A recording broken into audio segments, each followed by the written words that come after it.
que estamos en el tema número 9,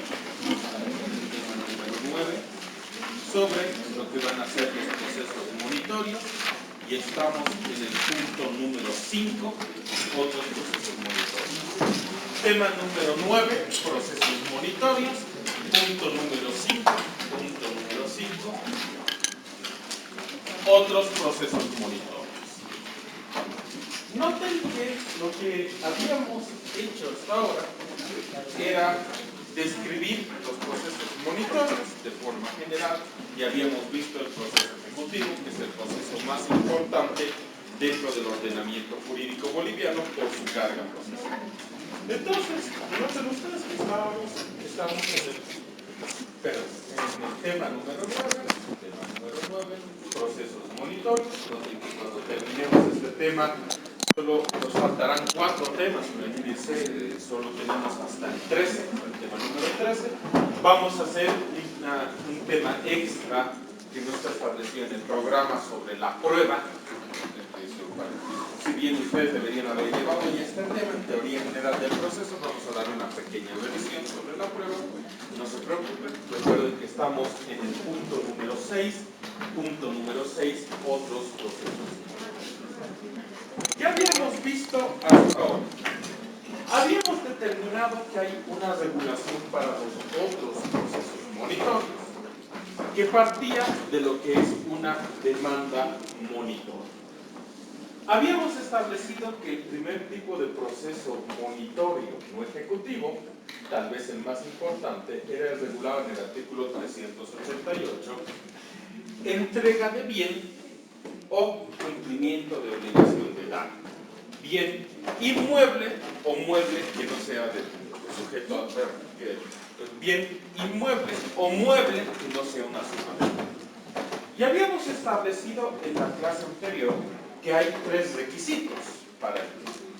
Primero, que nuestro título monitorio sea una ley, un testamento, un acto administrativo, una declaración unilateral de voluntad, pero principalmente un contrato, que va a ser lo que ustedes generalmente vean en el texto. Segundo, que este contrato establezca la obligación de entrega de un bien. La obligación de entrega de un bien. Noten que habíamos hecho una crítica a nuestros contratos. Cuando ustedes redacten un contrato de compra-venta, recuerden que no es un formulario. Recuerden que no tienen que confiar en lo que va a ser el docente, perdón, no tienen que confiar en este joven que en la calle Comercio vende modelos de contratos, presupuestos para construcción y la ubicación de los karaokes de La Paz. Lo único que les va a servir son los karaokes, les aseguro que sí. Pero los otros dos les aseguro que están bastante dados, primero por todo el problema del dólar, pero el primero es el más alarmante, los modelos de contrato. Noten que los contratos y el contrato de compra-venta no es un formulario. Se pueden establecer cláusulas y les aseguro que por cláusulas erradas te puedes meter en un juicio de años. Yo les había comentado un caso, ¿no? Donde viene una señora de pollera llorando a mi oficina, me dice, mire, acá en mi minuta se establece de que he realizado una compra-venta, pero no me han pagado. Leo su minuta y ahí dice, mire señora, en su minuta, y usted ha firmado la minuta, dice expresamente, al momento de la firma de minuta, declaro haber, de esta presente minuta, declaro haber recibido el monto total de la venta. ¿Eso es cierto? La señora me dice, no, nunca me han pagado. Noten que por esa cláusula que está en todos los contratos de compra-venta, noten ustedes, se ha armado un juicio bastante largo para probar de que no se ha entregado nunca el monto de dinero. Entonces, una recomendación que yo les daba el día de ayer es que en sus contratos de compra-venta establezcan específicamente la fecha y la modalidad de entrega del bien, sea un bien inmueble o mueble. Que digan, el 10 de agosto del año 2023 se entregará lo que va a ser la posesión de la casa, obviamente objeto del presente contrato. La modalidad, ¿no? Se entregará el auto, las llaves del auto, el día 10 de agosto. En caso de incumplimiento de la entrega de bien, queda facultada la vía para que la parte compradora acuda al proceso monitorio de entrega de bien o cumplimiento de obligación de dar en base al artículo 388 del Código Procesal. Con esa simple cláusula, como verán ustedes, el juez la va a ver y va a decir, sí, admito lo que va a ser la demanda, dicto la sentencia inicial. Porque como les había dicho, algunos jueces y 2 salas del Tribunal Departamental de Justicia no admiten si en el contrato no se establece la fecha de entrega. Entonces tengan mucho cuidado. Se van a ir a un proceso ordinario, van a litigar 8 años, pudiendo tener ya con un memorial sentencia inicial. Noten que pareciera ser que por eso estamos estudiando derecho. Entonces noten que ahí tenemos que tener mucho cuidado. En sentido contrario, noten que también ustedes podrían poner una cláusula para la entrega del monto de dinero. La parte, el comprador se compromete a la entrega de dinero en fecha 10 de agosto de 2023.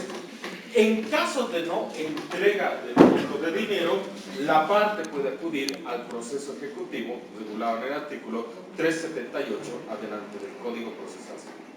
Noten que ahí también habilitamos el cobro de dinero. Pero noten que en los 2 casos tendría que cumplirse la prestación de la otra parte. Yo le entrego mi casa, él no me entrega el dinero. Yo le entrego el dinero, él no me entrega su casa, que es el caso que estamos viendo. Entonces, por lógica, ustedes le van a decir non adiplectus contractus. Obviamente hay que probar que nosotros hemos cumplido con la obligación del contrato. Nosotros también tenemos que probar que hemos cumplido con la obligación del contrato. Esto es muy importante.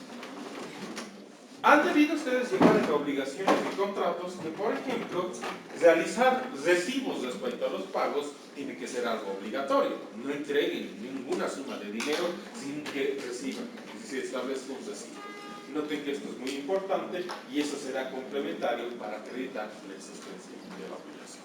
Noten que esto establece el artículo 388 respecto a este tipo de pretensión, que va a ser, les aseguro, una de las que más ustedes van a utilizar como abogados. Y obviamente el próximo año espero que ya estén trabajando respecto a esto. 389. Pretensión de entrega de la herencia. Segunda pretensión, entrega de la herencia. Segunda pretensión, entrega de la herencia. Acá establezcamos el listadito, por favor, para los que no me están siguiendo. La primera, entrega de bien o cumplimiento de obligación de dar. Segunda, entrega de la herencia. Noten ustedes que voy a dar lectura al artículo para explicarles un poco más. Artículo 389. Cuando un heredero obstaculice a los otros herederos la toma de posesión de los bienes sucesorios sin acreditar ningún derecho sobre ellos, será citado por la vía del proceso monitorio para que hagan entrega de los bienes. ¿Qué significa? Recuerden que ya no existe la declaratoria de herederos. Bueno, no existía desde el 75, ¿no? En el Código Civil, que se están llevando a sus sesiones, no se regulaba la declaratoria de herederos y se regula en el libro cuarto, del Código Civil 5 pretensiones. Aceptación de la herencia, que es una aceptación universal de la herencia donde se funden los 2 patrimonios. Aquí está el patrimonio de mi causante, aquí estoy yo como patrimonio del heredero y lo que hacemos es una aceptación simple. Se fusionan los 2 patrimonios. Asumo obviamente los activos, pero también los pasivos. Me doy cuenta de que mi causante tiene más pasivos que activos. Imagínense, tengan mucho cuidado, por ejemplo, con las deudas tributarias. Les aseguro que tienen que revisar eso. Los van a convocar a impuestos nacionales y un funcionario ignorante les va a decir, pero usted es heredero, ¿no? Usted por el artículo 1007 y es heredero por ministerio de la ley, sí, pero no he aceptado todavía la herencia. Una cosa es ser heredero, otra cosa es aceptar la herencia. Uno ya es heredero por ministerio de la ley, pero yo puedo rechazar la herencia. No se juntan los 2 patrimonios, rechazo de la herencia. Puedo solicitarle al juez el beneficio de inventario. donde se haga un análisis sobre el patrimonio del causante, si hay más activos y pasivos. Y en base a eso yo tomo una decisión. Noten que eso es una sabia, en realidad, interpretación y se lo realiza ante el juez, no ante el notario. La aceptación y la negación es ante el notario. Puedo abrir el testamento, puedo hacer público el testamento, noten que eso es un procedimiento notarial, según la ley del notariado. Puedo también, como quinta pretensión, iniciar la sucesión del Estado porque el causante no tiene herederos y yo puedo ganar una parte del porcentaje, que es el 20%, por realizar esta denuncia de bienes vacantes. Los bienes vacantes, ustedes ya los han llevado en Derecho Civil 1 respecto a lo que va a ser, obviamente, la muerte y las consecuencias de la muerte. Espero que recuerden eso, ¿no? Pero eso sí, yo aseguro que yo recuerdo que los profesores de Derecho Civil 1 se dedicaban a personas y no veíamos nunca derechos reales y, como les había dicho, es más importante derechos reales, ¿no? Entonces, acá, ¿qué ha pasado? Ha habido una aceptación de la herencia. Alguien ha ido donde el notario y ha aceptado la herencia. Entonces, habiéndose aceptado, hay otros herederos o unas terceras personas que no quieren entregarme la posesión del bien, entonces yo acudo a este proceso monitor de entrega de la herencia, que sigue las mismas reglas del procedimiento de obligación de dar, excepto que noten ustedes que es más sencillo. Lo único que tendría que hacer es aceptar la herencia y solicitar, en este caso, de que se dicte sentencia inicial. Si estoy solicitando sobre lo que va a ser un bien inmueble, tendré que apuntar, obviamente, el folio real donde se establezca, en este caso, que yo soy el propietario. Recuerden, por favor, que el folio real se encuentra dividido en tres. Acá, en la primera columna, están los antecedentes dominiales. En la segunda columna están los gravámenes y en la tercera, la cancelación de los gravámenes. Curiosamente, les contaba, ¿no? Hasta el día de hoy, ya 2 semanas, estaba dando clases en la maestría en Derecho Civil y Procesal Civil de la Universidad Autónoma Gabriel de Moreno. En Santa Cruz se llama alodial, lo que nosotros llamamos folios. Bueno, no importa, es el mismo documento, pero es bueno que ustedes se vayan familiarizando para determinar su nombre. Si están solicitando la entrega del bien, ya tiene que aparecer como herederos en el folio. Ustedes tienen que ser ya propietarios del bien inmueble para solicitar se les entregue la posesión. Tercera pretensión. Esta es una de las más interesantes. 390. Resolución del contrato por incumplimiento del pago. Resolución del contrato por incumplimiento del pago. Ustedes me van a decir, ya han llevado esto en contratos, les ruego siempre, por favor, cuando no tengan nada que hacer, revisen las personas que se van a especializar en derecho civil y en derecho comercial, revisen su código civil, por favor. Recuerden que el 568 del código civil regula, en realidad no me libro nos habla de resolución del contrato, y uno puede solicitar dos cosas, ¿no? El cumplimiento del contrato. Cuando hablamos de cumplimiento del contrato, y hemos visto estas dos pretensiones, ¿cuál se les viene a la mente? Esta, ¿no? Cumplimiento de una obligación de dar, es cumplimiento del contrato. ¿Qué demandaría la otra persona? Bueno, perdón. ¿Qué otra regulación se establece en el 568? De que al margen del cumplimiento del contrato, yo puedo pedir la resolución del contrato más el incumplimiento, más el pago de la resolución. Resulta que el proceso monitoreo, así como regula el cumplimiento de un tipo de obligación, que es entrega de bien, noten que acá también regula una resolución del contrato que no se aplica a todos los casos. Recuerden que tampoco este primer proceso monitoreo es para todos los casos. Puede que sea otra prestación que no sea la entrega de bien, puede ser hacer o no hacer, no está regulado acá. Solo es para obligaciones de dar, en otras palabras, de acuerdo a la teoría italiana, entregar. De igual forma acá, puede haber múltiples formas de resolución del contrato, pero aquí vamos a hablar únicamente del incumplimiento del pago. Entonces, el 390 nos exige 3 requisitos para el proceso monitorio de resolución del contrato por incumplimiento del pago. Primer requisito. El código dice que debemos presentar un documento público o un documento privado con reconocimiento de firmas. Noten que solo va al documento público o privado con reconocimiento de firmas y los que tal vez no puedan todavía identificar la diferencia entre los dos, no se preocupen, vamos a hacer como el último tema. Noten que nuestro programa solo está hasta el tema 13, pero vamos a crear el tema 14 respecto a la prueba en materia civil. Un documento público se origina en base a una minuta que ustedes han llevado donde un notario. El notario inserta, transcribe la minuta en un protocolo y les otorga a ustedes un testimonio. Eso es un documento público.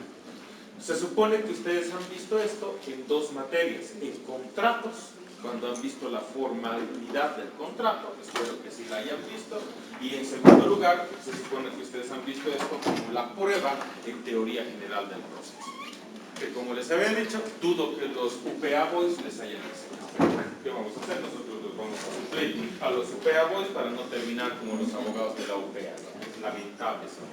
Les aseguro que hay algunas universidades privadas que tienen más nivel, y eso es una verdadera vergüenza, ¿no?, para la UPA. Pero para ellos, no para nosotros, ¿no? La vergüenza para nosotros es traernos sus docentes, pero eso es otra cosa, ¿no?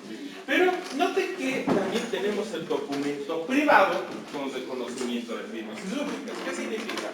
Es un documento que no está firmado con una minuta y yo puedo acudir ante el notario y hago el reconocimiento de firmas y rúbricas, o puedo acudir ante el juez y realizo ese proceso preliminar de reconocimiento de firmas. Primer requisito: documento privado, o en este caso un documento privado con reconocimiento de firmas y rúbricas, o un documento público.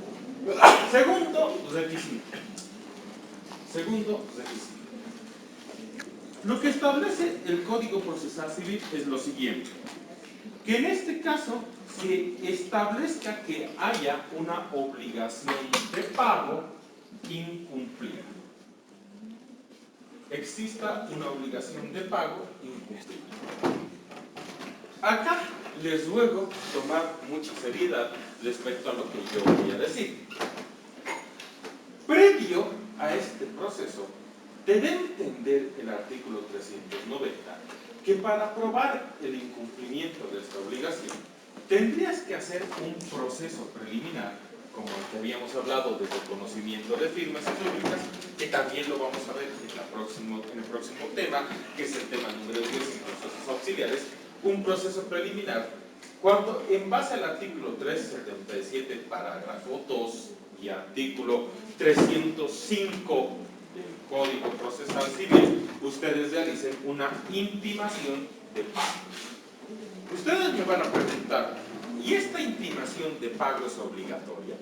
Porque si uno lee el 377, dice a pedido de la parte demandante. Entonces yo interpretaría, como todos ustedes, de que es voluntario, de que no es obligatorio intimar. Les doy una recomendación como abogados, porque ustedes de aquí a un año ya van a estar ejerciendo la profesión de abogados. Realicen esta intimación de forma obligatoria antes del proceso monitorio. ¿Por qué? Esta intimación garantiza de que no se ha realizado el pago y acredita este requisito: el incumplimiento de una obligación de pago. Es una intimación. Si les pagan, se han ahorrado un proceso monitorio. Si no les pagan, les ayuda cuando el juez les pregunte: y dígame, ¿cómo usted acredita que no le han pagado? Le cuento que hemos hecho la intimación en base al 377, parágrafo 2, remitido por el 390, en base también al 305 del Código Procesal. Entonces, noten ustedes que ahí van a acreditar y les van a admitir su demanda. Tercer requisito. ¿Recuerdan que en el primer monitorio había un tercer requisito, que era que yo pruebe de que he cumplido mi obligación en el contrato? Acá ocurre lo mismo. Debo probar que he cumplido con mi obligación contractual. Porque recuerden que aquí se aplica, como son contratos bilaterales, la famosa cláusula que ustedes han llevado en teoría general del contrato, que es justamente el non adiplectis contractus. Cumple tú para que yo cumpla. Si la otra parte me dice, yo no he pagado, yo le digo, como no has pagado, tienes el proceso monitorio, la otra parte me va a decir, sí, ¿y tú has cumplido entregándome el bien? No, no te he entregado el bien, por eso no he pagado. Entonces eso ya es objeto de análisis en un proceso ordinario y no en un monitoreo. Incluso es una excepción, como vamos a ver enseguida, el cumplimiento o incumplimiento de la obligación. Entonces, tercer requisito, se debe probar el cumplimiento de la obligación por parte de lo que va a ser el demandante. Probar el cumplimiento de la obligación por parte del demandante. Cuarta pretensión, cese de la copropiedad. Cuarta pretensión, cese de la copropiedad. Déjenme aquí también darles una pequeña lectura al artículo. Artículo 391, cese de la copropiedad. Podrá demandarse el cese del estado de copropiedad común o sin indivisión forzosa que haya tenido origen contractual, cuando existe imposibilidad de la cómoda división del bien para la venta en subasta pública. ¿Qué significa esta pretensión del cese de la copropiedad establecida en el artículo 391? Cese de la copropiedad. Noten que hay un primer requisito. Dice, la copropiedad tiene origen contractual. ¿Qué significa esto? Imagínense que con mi hermana han muerto, imagínense nuestros padres, y nos han heredado una casa. ¿Podré acudir a este cese de la copropiedad? No, porque no tiene que tener origen contractual. Les va a pasar esto. Ustedes van a querer poner una oficina, van a, en este caso, asociarse con alguno de sus amigos y van a comprar tal vez una oficina, el 50% de ustedes y el 50% de la otra persona. Como siempre, cuando no se establecen reglas claras, pelean entre los dos. Bueno, nos dividimos. No hay caso de poner, imagínense, una frazada, una cinta, ni dividir la oficina, noten que hay una imposibilidad de división. Entonces, no queda más remedio que acudir al cese de la copropiedad. ¿Acá sí puede ir? Sí, porque noten que ha tenido origen en un contrato de compra-venta, lo que va a ser, en este caso, la copropiedad. No se aplica para materia de sucesión. Se aplica únicamente a materia contractual. Primero requisito. Segundo, de que exista, en este caso, como verán ustedes, una imposibilidad de dividir lo que va a ser la copropiedad, exista una posibilidad una imposibilidad de dividir. Existe una imposibilidad de dividir el bien. ¿Qué significa eso? De que ustedes van a encontrar que los gobiernos autónomos municipales regulan formas de división de una cosa. Imagínense, entre dos personas hemos comprado un terreno. ¿Lo podemos dividir? Sí. Vamos a la alcaldía, presentamos un informe de un arquitecto, hay un procedimiento y ellos nos autorizan la división del bien. Noten que antes la división y partición del bien únicamente era judicial. Ahora es un procedimiento ante lo que va a ser la alcaldía, incluso ahí se establece una orden para derechos reales para que se cree dos matrículas. Este era un terreno, lo hemos logrado dividir, entonces este va a tener su propia matrícula de derechos reales y este también. Esto en base a un plano y una división que se hace en la alcaldía. Ahí hay una cómoda división, porque nos hemos puesto de acuerdo, han entrado los arquitectos, lo han dividido, han hecho el mapa y cada uno incluso tiene su catastro. Recuerden, el catastro no acredita derecho propietario. Lo que acredita derecho propietario es la matrícula de derechos reales. Por favor, eso es muy importante y lo vamos a volver a repetir cuando veamos las pruebas. Entonces, ahí hay una cómoda división, no importa. Imagínense que no se ponen de acuerdo para dividir. Podrían irse un proceso ordinario y en el proceso ordinario, en base a peritajes, el juez dice ya, lo dividimos en bien en mal.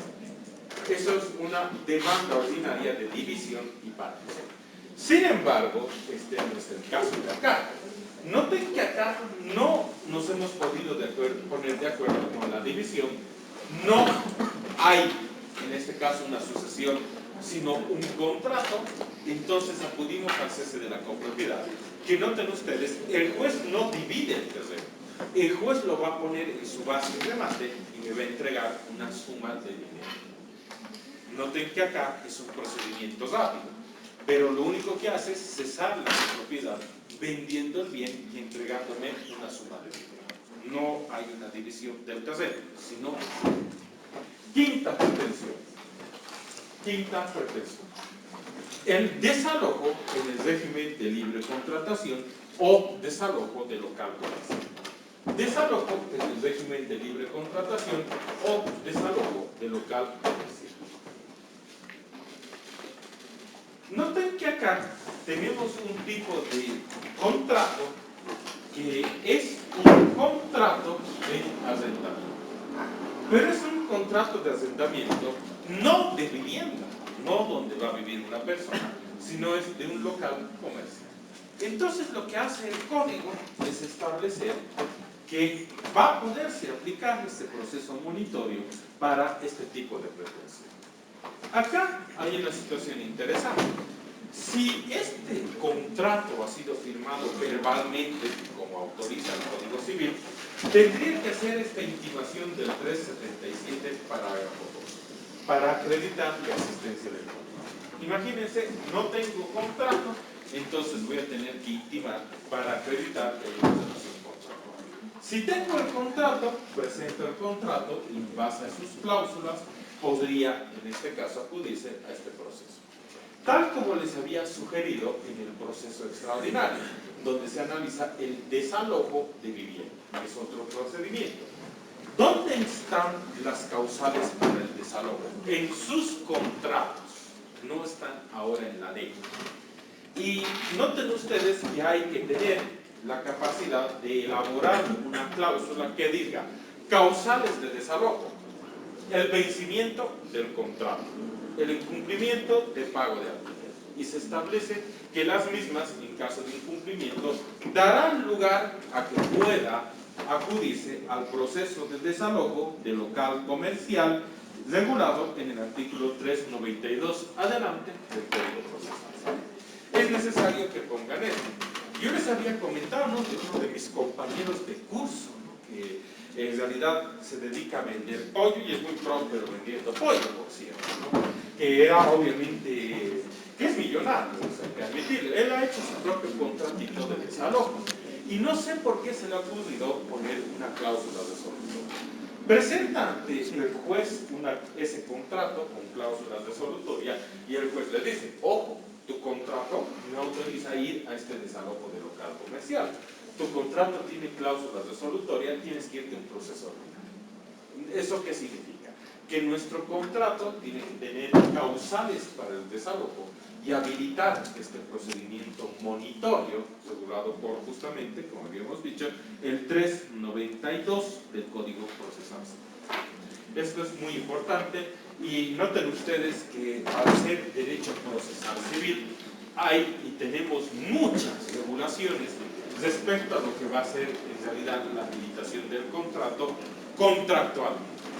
Presentados estos procesos monitorios, las 5 pretensiones de los procesos monitorios no ejecutivos, el juez analiza si nuestra pretensión se adecua a la norma, hemos dado incluso los artículos, y se dicta una sentencia inicial. Recuerden lo que nos decía ese famoso procesalista español, profesor de la Universidad Complutense de Madrid, Gómez de Diaño, redactor de la Ley de Enjuiciamiento Civil Española del 2000, que ha incorporado el proceso monitorio en materia civil y el juicio cambiario en materia mercantil en España.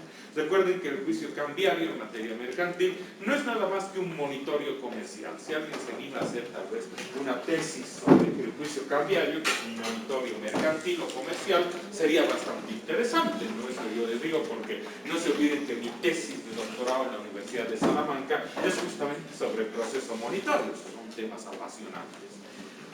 A partir de acá, recuerden que él nos decía, se puede oponer excepciones. Recuerden que el efecto de oponer las excepciones es que desaparece la sentencia inicial, deja de existir y se transforma en un simple auto de admisión a la demanda, pero que me va a habilitar que se convoque una audiencia y se resuelvan las excepciones. ¿Dónde se encuentran reguladas las excepciones para el proceso monitorio? se encuentran reguladas en el 394, parágrafo 2. 394, parágrafo 2. Noten que son excepciones típicas de los procesos monitorios no ejecutivos. La pregunta es, ¿puedo utilizar las excepciones del 128 para el proceso ordinario y extraordinario? ¿Puedo utilizar las excepciones del proceso ejecutivo del 381, parágrafo 2? No. Tengan mucho cuidado, porque son excepciones típicas para lo que va a ser nuestro proceso de monitorio no ejecutivo, establecidas en el artículo 394, parágrafo 2. El 394, parágrafo 2, como verán ustedes, establece 11 excepciones. Primera excepción, incompetencia. Recuerden que en este caso sería más que todo una incompetencia territorial. Recuerden que hay jueces en el Alto, por ejemplo, hay jueces descentralizados para lo que puede ser Achocaya y algunas zonas del Alto. Acá en la ciudad de La Paz hay jueces en la zona sur, hay un juez, solo un juez en la zona sur. Me reservo obviamente mi opinión sobre él, pero bueno, ahí obviamente tenemos, acá en la zona central, varios jueces y tengo entendido de que aún se van a descentralizar más. Entonces, esta incompetencia va más que todo de forma territorial. Segunda, la falta de personería en el demandante o demandado o sus representantes. Noten que acá tenemos sin duda una excepción bastante interesante, ¿no?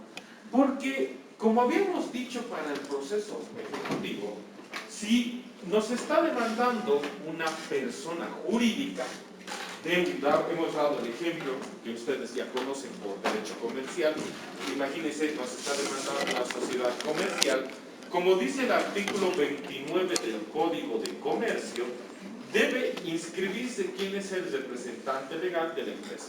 Recuerden, es una ficción jurídica, la persona jurídica, y un humano, un ser vivo, una persona natural, es el representante legal. Es el representante legal, pero no es el demandado. ¿Quién es el demandado? La empresa. ¿Quién es el demandante? La empresa. No están litigando contra él, están litigando con la empresa. Aunque no lo crean, esto es muy difícil de entender para una persona que no se especializa en derecho civil y comercial, aunque no lo crean. En segundo lugar, si se otorgara un poder a un abogado, noten que el poder tiene que estar inscrito, registrado, disculpen la repetición del término, inscrito en el registro de comercio. Noten que ahí está el registro de comercio y ahí tiene que figurar eso. ¿Por qué? Se tiene un efecto en el Código de Comercio en base al artículo 31 y una vez inscrito, surte efectos a terceros. Entonces ahí ya se podría observar, ¿no?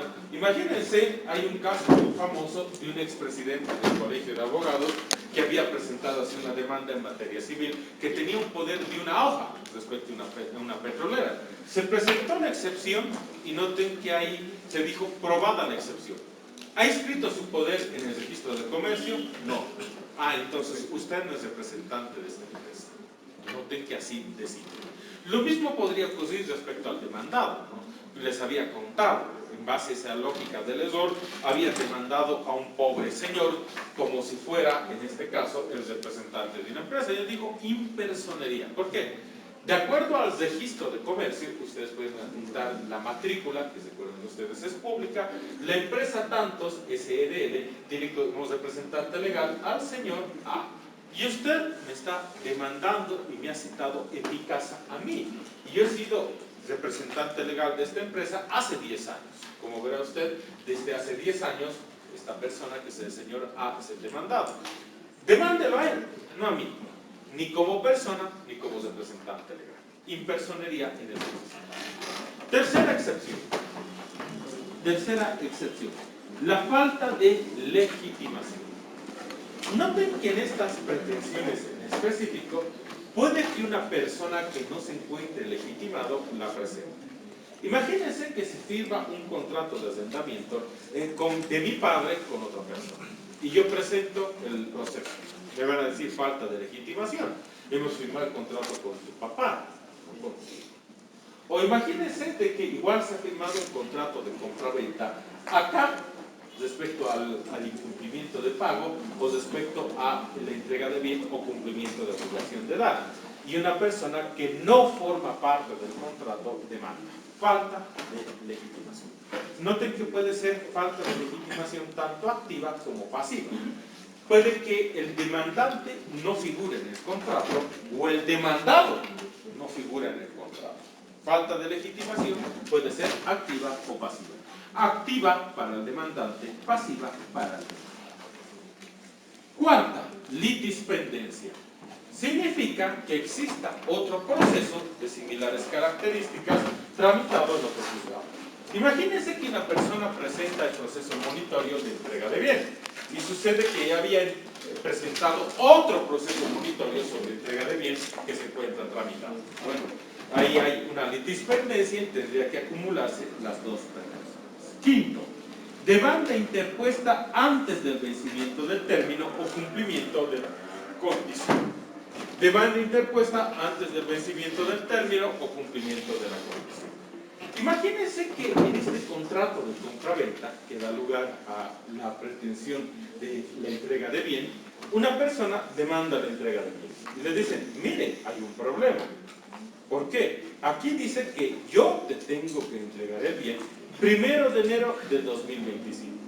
Si no te entrego el bien hasta el 1 de enero de 2025, me demandas. Pero ahora no te puedes adelantar porque no se ha cumplido ni el término ni la condición del contrato. Noten que, aunque no lo crean, esto se transforma en una situación bastante seria. ¿Por qué? Porque en los contratos, como habíamos dicho, de compra-venta, no se establece la fecha de entrega del bien.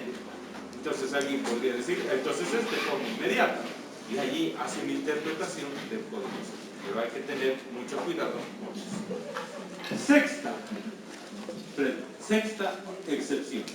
La falsedad del título. La falsedad del título. Noten que se podría basar en la adulteración de la firma, la falsificación de la firma, la falsificación de todo el documento.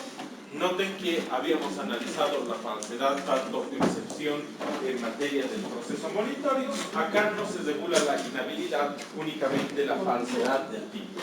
Esto significa que el título se encuentre falsificado. Ahí obviamente podría ser cualquiera de las dos figuras que ocurren en materia penal, la falsedad del título, que es una falsedad material, o ideológica. La ideológica es respecto a lo que va a ser el contenido del documento.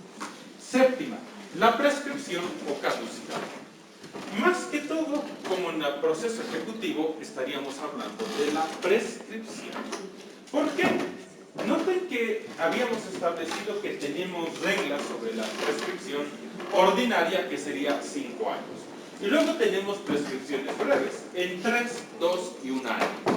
Noten que esto nos daría lugar a que en la mayoría de estas situaciones se utilice la prescripción ordinaria, de justamente la prescripción de 5 años.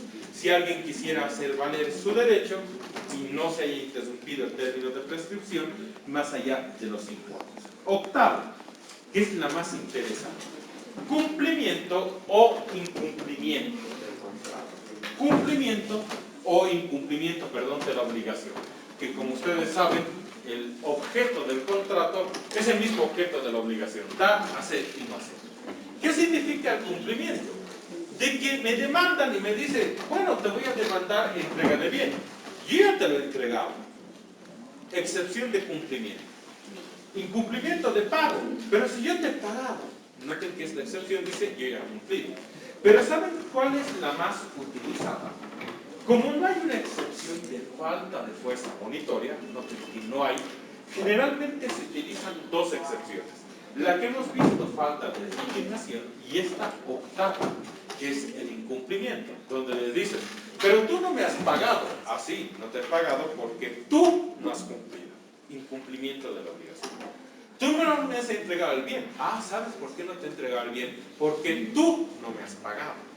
Entonces, noten que acá el juez dice, probada la excepción, vaya a hacer un proceso ordinario para ver quién ha pagado, no ha pagado, y en algunos casos, imagínense, les puedo mostrar como un auto supremo sobre un contrato de obra, es como Bolivia contra Curazao, 2 autogoles y han empatado 1-1, donde dicen, bueno, ninguno está obligado a pagar los daños y perjuicios porque los dos se odian y es imposible seguir con el contrato. por, en este caso, extinguido el contrato, y si quieren daños y perjuicios, iníciense otro proceso, porque acá lo único que voy a hacer es extinguir. Bien, ¿no? ¿Por qué no? Pero obviamente no ha satisfecho a ninguna de las dos. Octavo, como habíamos dicho, cumplimiento y cumplimiento. Noveno, compensación. Tanto el noveno, que es la compensación, el décimo, que es la remisión, novación, transacción, conciliación o compromiso documentado, noten que el noveno y el octavo nos dicen, hay un título monitorio. Y lo que ha ocurrido es que se ha modificado el título monitorio con otro documento. Si bien este documento establecía condiciones, términos, noten que esas condiciones y términos de este documento ya no existen acá. Entonces, como has modificado la obligación, la otra parte presenta el documento y dice, esto ya no existe. Está regulado por una adenda del contrato, por una remisión, un compromiso documentado, una novación, una transacción o conciliación que ha modificado esto. Entonces este ya no es un título monitorio. El juez dice, sí, ha sido modificado el contrato, por lo tanto probada la excepción o de remisión, que es la número 9, o la del número 10, que recuerden ustedes es la remisión, novación, transacción, conciliación o compromiso documentado. Onceava excepción, cosa juzgada. De que ya se haya dictado sentencia en calidad de cosa juzgada, en otro proceso monitorio, sí. Eso ustedes ya lo conocen. Entonces, presentadas las excepciones, recuerden ustedes que se produce ese efecto mágico, ¿no?, que dice Gómez de Liaño, llama en la sentencia inicial y se convoca a una audiencia. El Código Procesal Civil dice que la audiencia sigue las mismas reglas determinadas para el proceso ejecutivo. El proceso ejecutivo remite a las mismas reglas del proceso ordinario, donde hay un intento de conciliación. No hay conciliación, ahí van a escuchar la frase, voy a seguir el proceso hasta las últimas consecuencias. Ah, qué bien, vamos, sigamos con la pelea, ¿no?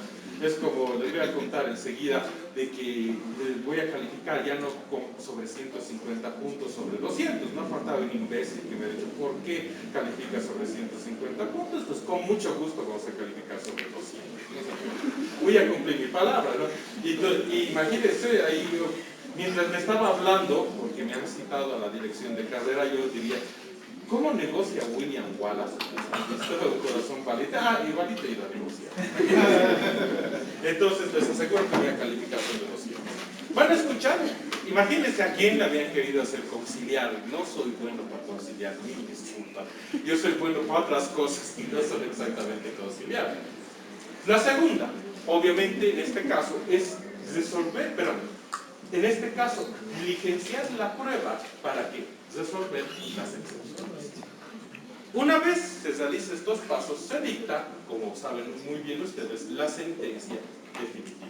La resolución dentro del proceso se puede la misma ejecutar en el término de 10 días, se presenta el recurso de apelación y con el dictado del auto de vista concluye nuestro proceso monitorio.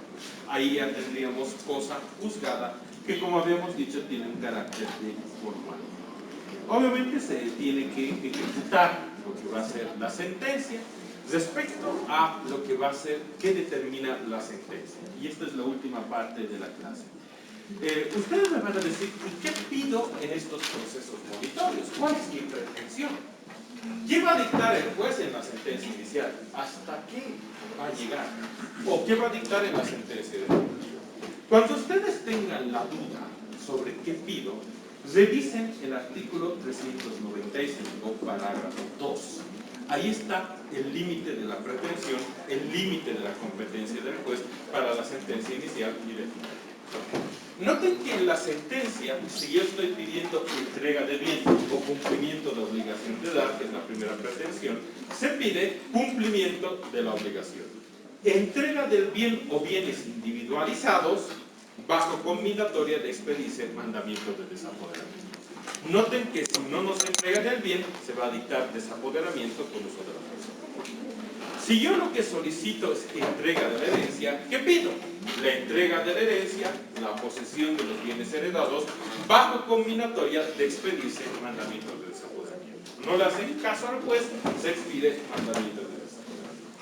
¿Qué pido en la resolución del contrato por incumplimiento de pago? La resolución del contrato, la extinción del contrato, más el pago de daños y perjuicios. Entonces van a decir, como dice el 568, sí, solo que el 568 se aplica para otras reglas más. Esta, recuerden, es solo una pretensión en específico. ¿Qué pido en el cese de la copropiedad? El cese de la copropiedad y subasta y remate del bien. Recuerden, subasta y remate del bien.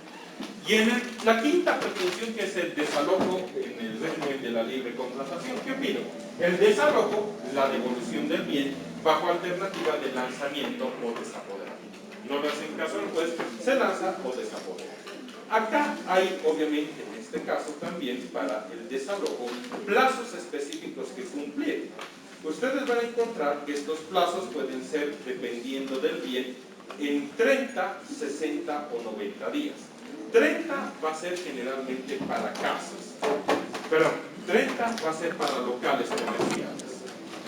60 va a ser generalmente para, tal vez, el alquiler de departamentos utilizados como locales comerciales o casas. Y 90 va a ser en realidad para industrias. Imagínense un terreno de 1000 metros donde ahí está una industria. Y ahí se les otorgará 90 días. Noten que ahí habríamos terminado nuestro proceso monitoreo. No sé si tuvieran alguna duda, alguna pregunta, alguna consulta. Hasta acá.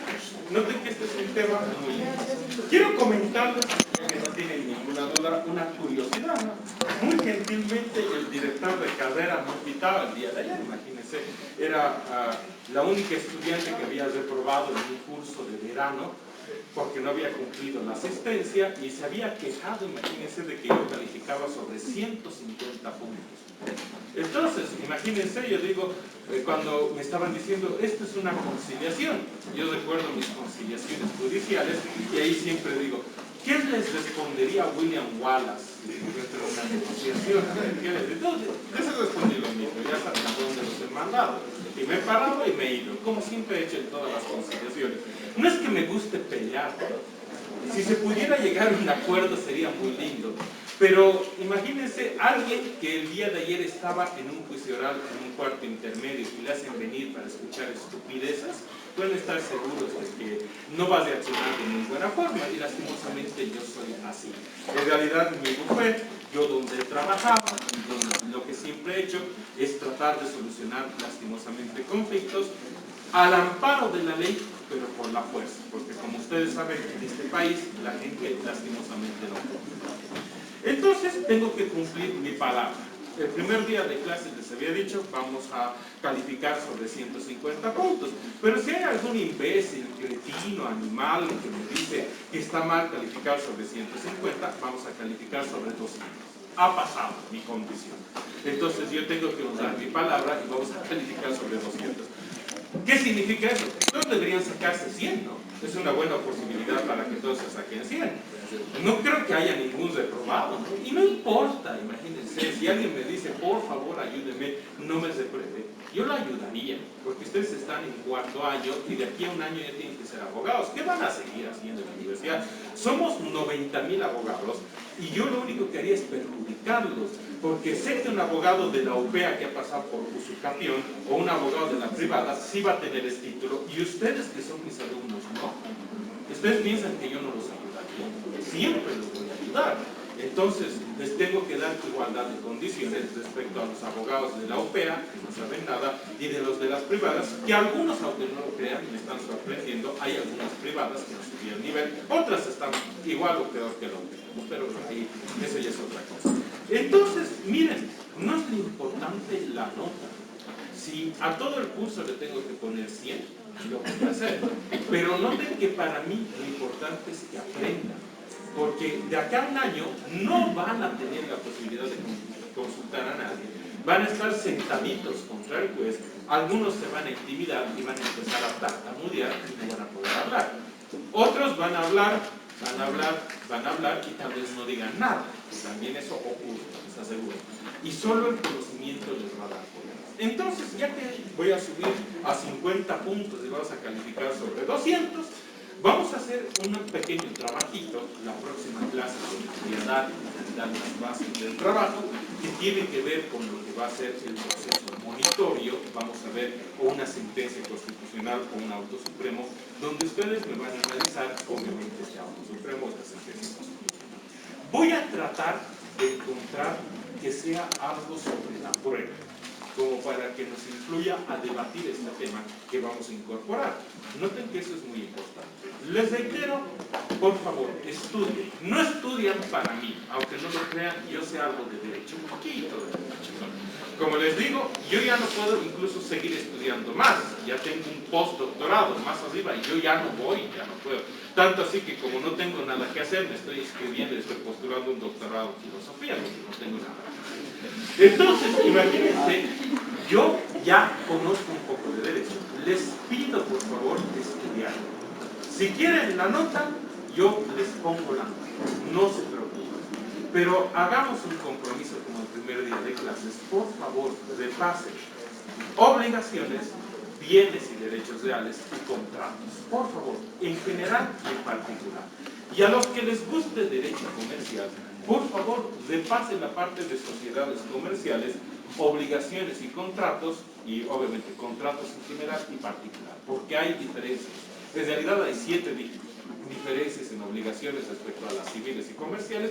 Si cuando terminemos las clases a algunos de ustedes les interesa, con mucho gusto hacemos un paréntesis y hablamos de las diferencias del Código de Comercio con el Código Civil respecto a obligaciones y contratos comerciales. Con mucho gusto. Pero noten que lo único que les va a dar poder es el conocimiento. Así, imagínense, puedan tener la suerte de heredar el bufete de sus papás o empezar de cero.